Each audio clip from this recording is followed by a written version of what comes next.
It is cold, airless, forbidding.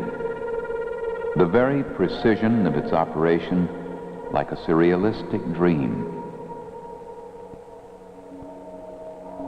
We can measure its movement and depth, but our minds cannot fathom its spiritual geometry. There are those among us who can comprehend its physical forces, but in the inner structure of our beings, we have not yet digested its meaning.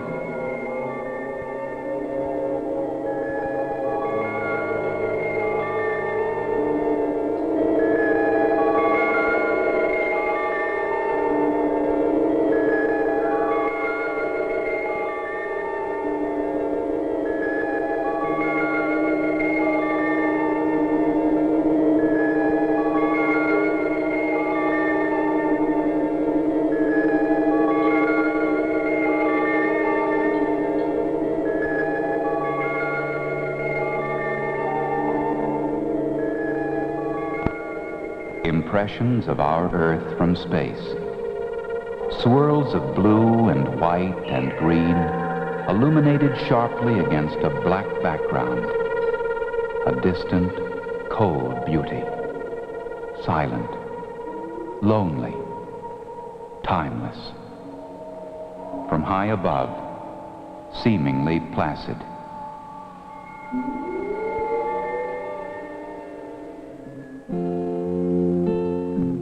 Below, another, more familiar view of Earth, closer, warmer, rich with sound and splashes of color. Timeless, too, in its way, and also seemingly placid. Standing on the continental divide, 2 miles high, only 6 feet wide.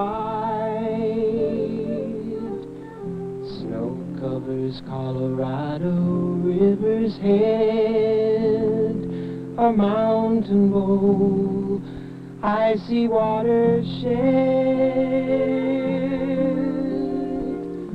A snowflake melts on desert land, a crystal flake brings life to a grain of sand.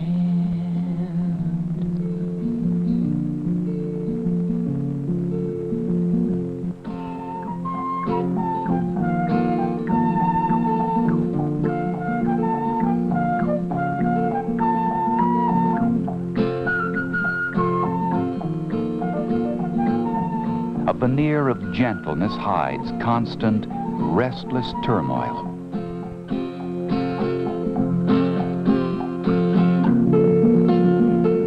Sometimes peaceful, often suddenly and violently not.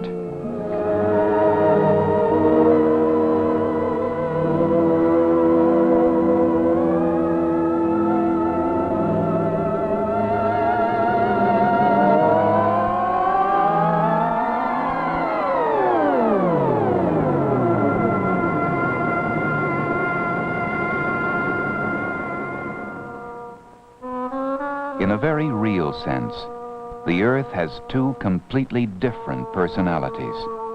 One temperament seems calm and benign, well in control of the forces locked within the Earth or playing around its biosphere. The other is a hard, hostile, often deadly nature, a nature racked and tormented by these same forces rampaging out of control. Given names by man, these forces are called tornadoes, tidal waves, earthquakes, hurricanes, blizzards, floods.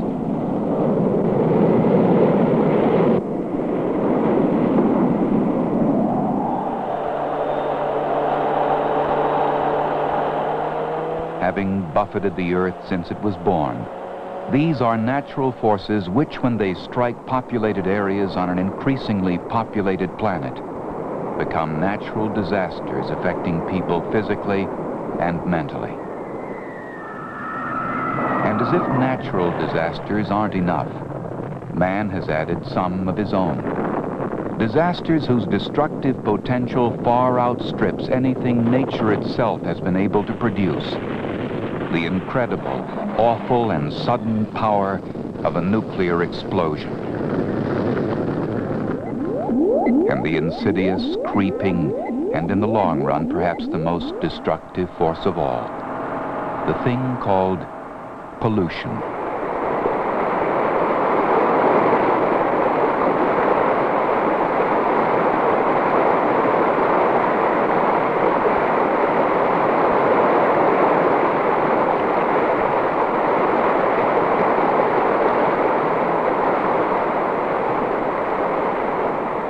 Finally, the forest fire.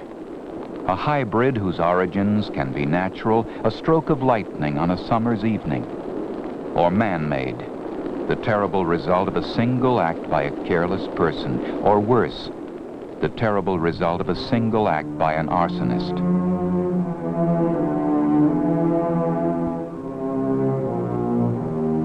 Although these destructive forces are created by different sets of conditions, they all have one thing in common. In their wake, they leave indiscriminate devastation.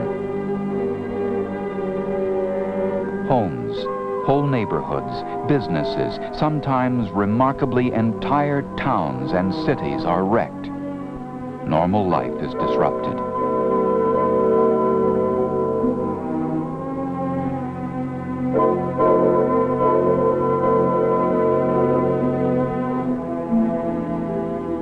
And perhaps worst of all, the frailty of human life is exposed. The power of these forces is so enormous that bodies are broken as easily as children's toys, and lives are snuffed out with as little effort as it takes to extinguish a candle. But it is not enough merely to know about the power of these forces. One must also understand the significance of that power, because it is from such an understanding that it can hurt you, both physically and mentally, that preparation to minimize their effects, at least on people, must begin.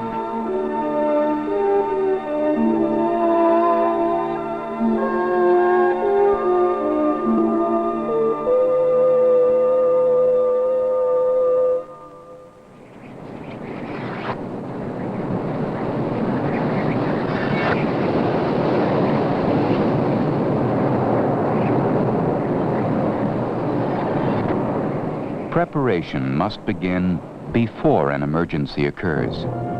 But to be fully effective, it must continue during and after that emergency.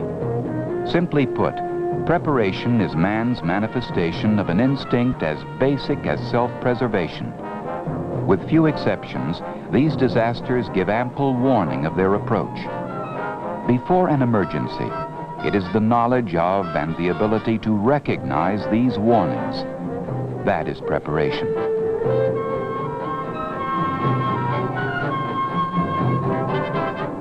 During an emergency, it is the translation of that knowledge into the proper course of action. That is preparation. It is common sense to listen to the radio to get accurate information on what to do and what is happening. That is preparation. After an emergency, it is knowing precisely what to do. That is preparation. Taken together, these things and others add up to complete preparation. And while there is no guarantee that they will ever be needed, there is no guarantee that they won't either. In an emergency, they offer you your chance to live.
impressions of our Earth from space.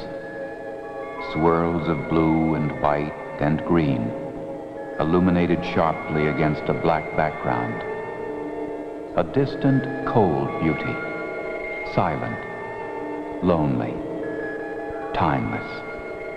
From high above, seemingly placid.